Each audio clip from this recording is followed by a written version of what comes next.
So you guys had an exercise today where you were using Skittles in a jar, right? Yeah. Tell us about that activity. So basically what we did was there was a jar of Skittles and it was filled all the way to the top, and we had to find out how many Skittles were in the jar.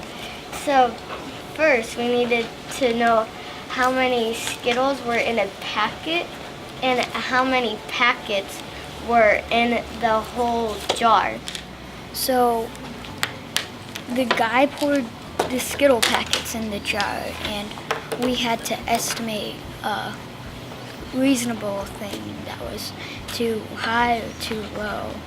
And for my too high estimate was 190, and I didn't know how many packets there were, so it was really, really off. And my too low was 20, because it didn't seem like it would be 20. And then when we went to the second task, I found out how many packages were used, and that 14 was in each package. So I did partial products to multiply, but I used 15 because that's easier to multiply. And the real amount was 853. So that's just kind of how I based it on. So tell me some of the different concepts that you used. So you used estimating. What else did you? I used partial products, which is like, it's why we do the procedure. It's just understanding why we do the procedure instead of just doing that. Because if you just learn the procedure, you just know that it works, but you don't know why. So my teacher, Miss Marsh, tries to teach us why it works using partial products.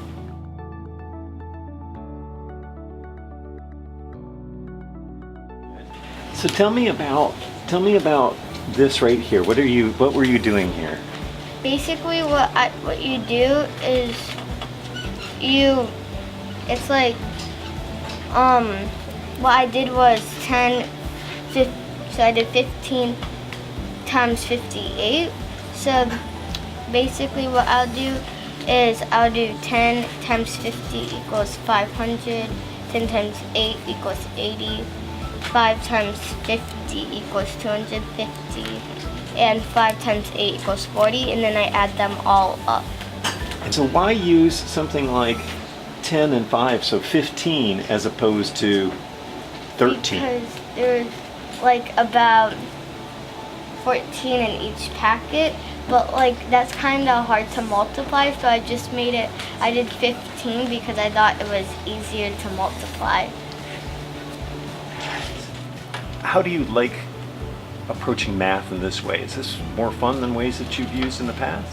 Yeah, at my old school, it was more of workbook pages, and I think it's nice to like interact with other things and use the React tasks and number talks. So I'm kind of glad we do that. What about making mistakes? Do you worry about making mistakes? No, I don't really worry about making mistakes because Ms. Marsh says when you make a mistake and you fix it, your brain goes more than when you make a mistake and you don't fix it, or you just get everything right all the time.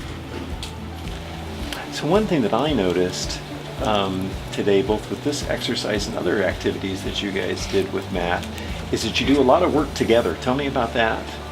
Yeah, we usually like to communicate with each other, and we like to talk about like our estimates, and we just like to compare answers and see if they're alike.